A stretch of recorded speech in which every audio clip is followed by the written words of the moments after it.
అందరికీ నమస్కారం. ఈరోజు మనం తెలంగాణ చరిత్రలో ఒక చాలా ముఖ్యమైన అధ్యాయాన్ని చూడబోతున్నాం.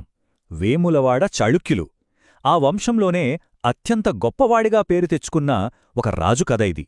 ఒక పక్క యుద్ధవీరుడిగా పేరు తెచ్చుకుంటూనే మరోపక్క కవులను కళలను ఎంతగానో ఆదరించిన ఆ చక్రవర్తి ఎవరు?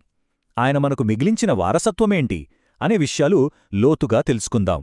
సరే, మరి మొదలుపెట్టే ముందు ఒక చిన్న ప్రశ్న. ఇది కాంపిటీటివ్ ఎగ్జామ్స్లో చాలాసార్లు అడిగిన ప్రశ్న. కన్నడ సాహిత్య చరిత్ర గతినే మార్చేసిన ఆదికవి పంపనను ఆదరించిన ఆ చాళుక్య రాజు ఎవరు?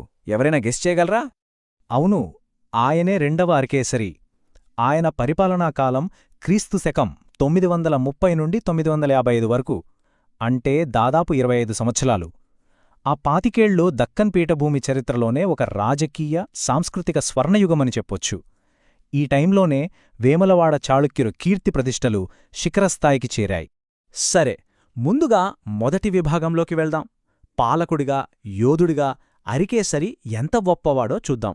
ఆయన రాజకీయ తెలివితేటలు, యుద్ధ నైపుణ్యం వేములవాడ చాళుక్య సామ్రాజ్యాన్ని ఎంత బలంగా మార్చాయో వివరంగా మాట్లాడుకుందాం. ఈ టైంలైన్ చూస్తే మనకొక విషయం స్పష్టంగా అర్థమవుతోంది. అరికేసరి కేవలం తన రాజ్యాన్ని కాపాడుకోవడంతోనే ఆగిపోలేదు.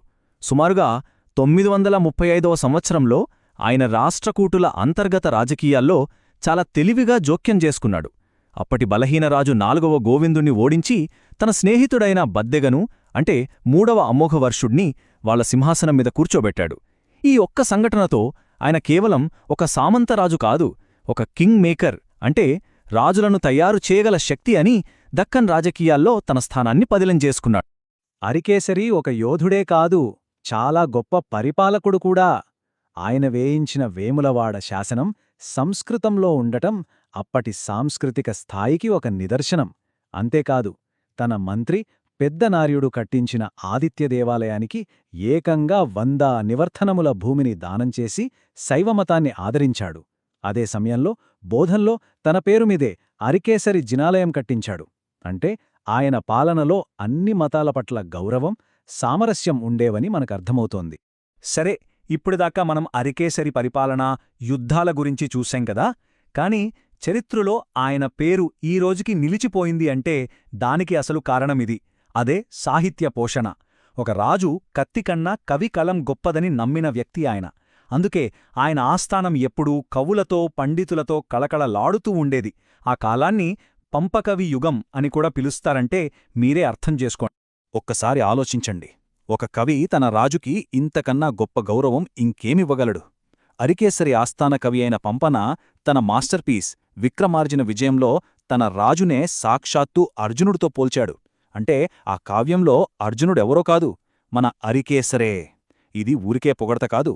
అరికేసరి పరాక్రమానికి, వాళ్ళిద్దరి మధ్య ఉన్న బంధానికి ఇదొక గొప్ప నిదర్శనం. మరింతకే ఎవరీ పంపకవి? ఈయన కన్నడ సాహిత్యానికి ఆదికవి. అయితే ఇక్కడొక చాలా ఇంట్రెస్టింగ్ పాయింట్ ఉంది. ఆయన స్వస్థలం ఇప్పటి ఆంధ్రప్రదేశ్లోని గుంటూరు జిల్లా వంగిపర్రు గ్రామం. చూశారా? కన్నడ కవిత్రయంలో మొదటివాడిగా, ఆదికవిగా పేరు తెచ్చుకున్న ఒక తెలుగువాడి ప్రతిభను గుర్తించి ఆశ్రయమిచ్చి ప్రోత్సహించింది మన తెలంగాణ గడ్డనేలిన అరికేసరి. ఇది ఆనాటి సాంస్కృతిక సమైక్యతకు ఒక పర్ఫెక్ట్ ఎగ్జాంపుల్. వీళ్ళిద్దరి మధ్య బంధం ఎలా మొదలైందంటే, అరికేసరి పంపకవి ప్రతిభ గురించి విని తన ఆస్థానానికి ఆహ్వానించి గొప్పగా సత్కరించాడు. దానికి బదులుగా పంపకవి ఆదిపురాణం, విక్రమార్జున విజయం అనే 2 అద్భుతమైన కావ్యాలను రాశాడు.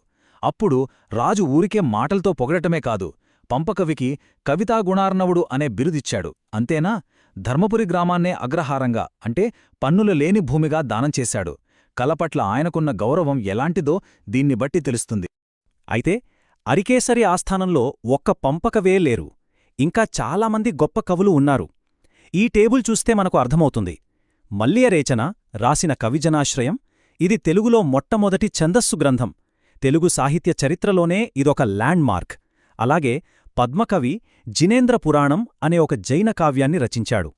దీనిబట్టి చూస్తే అరికేసరి ఆస్థానం కన్నడ, తెలుగు భాషలకు ఒక గొప్ప వేదికగా ఉండేదని మనకు స్పష్టంగా తెలుస్తోంది. సరే, ఇన్ని విజయాలు సాధించాడు, కవులను పోషించాడు, అంతా బాగానే ఉంది. కాని అసలు మనిషిగా అరికేసరి ఎలాంటివాడు? ఆయన బిరుదులేంటి? ఆయన కుటుంబ నేపథ్యమేంటి? లాంటి వ్యక్తిగత విషయాలిప్పుడు తెలుసుకుందాం. ఆ రోజుల్లో రాజులకు వాళ్ల బిరుదులు చాలా ముఖ్యం. అవి వాళ్ల క్యారెక్టర్ని, శక్తిని చెప్పేవి. త్రిభువనమల్ల, సామంతచూడామణి లాంటివి ఆయన అధికారాన్ని చూపిస్తాయి. కాని గుణార్ణవ అంటే గుణాల సముద్రమని, ఇక శరణాగత వజ్రపించర అంటే శరణు కోరిన వాళ్లకు వజ్రకవచం లాంటివాడు అని అర్థం. వినడానికి ఎంత పవర్ఫుల్గా ఉంది గదా! ఈ బిరుదులు ఆయన వ్యక్తిత్వాన్ని మనకు చూపిస్తాయి. ఇక ఆయన ఫ్యామిలీ విషయానికి వస్తే అరికేసరి పెళ్ళిళ్ళు కూడా పక్కా పొలిటికల్ స్ట్రాటజీతో జరిగాయి. అప్పట్లో చాలా పవర్ఫుల్గా ఉన్న రాష్ట్రకూటుల కుటుంబం నుంచి 2 యువరాణులను, రేవక నిర్మడి, లోకాంబికలను పెళ్లి చేసుకున్నాడు. ఈ పెళ్లిళ్ల ద్వారా తన రాజ్యాన్ని ఇంకా బలంగా మార్చుకున్నాడు. వీరికి వేగరాజు, రెండవ బద్దగా అనే 2 కొడుకులు పుట్టారు. ఇంతటితో మనం చివరి భాగానికి వచ్చేశాం. మొత్తంగా అరికేసరి ఈ దక్కన్ ప్రాంతంపై ఎలాంటి ముద్ర వేశాడు, ఆయన వారసత్వమేంటి, ఒక్కసారి క్విక్గా రివైజ్ చేసుకుందాం. ఈ చార్ట్ చూడండి, చాలా క్లియర్గా ఉంది. అరికేసరి గొప్ప యోధుడే, కింగ్ మేకరే, అందులో డౌట్ లేదు. కాని చరిత్రలో ఆయనెక్కువగా గుర్తుండిపోయింది మాత్రం ఒక గొప్ప కళాపోషకుడిగా. కత్తితో గెలిచిన రాజ్యాలు కొన్ని తరాలు గుర్తుంటాయేమో, కాని కలంతో గెలిచిన మనసులు తరతరాలు గుర్తుంటాయి. అరికేసరి విషయంలో అదే జరిగింది. ఆయన సైనిక విజయాల కన్నా సాహిత్య సేవకే చరిత్ర పెద్దపీట వేసింది. సరే, ఇప్పుడొక క్విక్ రివిజన్ చేద్దాం. ఎగ్జామ్స్కి ప్రిపేర్ అయ్యేవాళ్లకి ఇది చాలా హెల్ప్ అవుతుంది. పాలనాకాలం 930–955, రాజధాని వేములవాడ, ముఖ్య యుద్ధం 4వ గోవిందుడితై గెలుపు, ఆస్థాన కవి పంప కవి, ముఖ్య గ్రంథం విక్రమార్జున విజయం, ముఖ్య బిరుదులు త్రిభువనమల్ల, గుణార్ణవ, ముఖ్య నిర్మాణం బోధన్లోని అరికేసరి జినాలయం. ఇవన్నీ ఖచ్చితంగా గుర్తుపెట్టుకోవాల్సిన పాయింట్స్. మనం ఈ విశ్లేషణ ముగించే ముందు ఒక్క విషయం ఆలోచిద్దాం.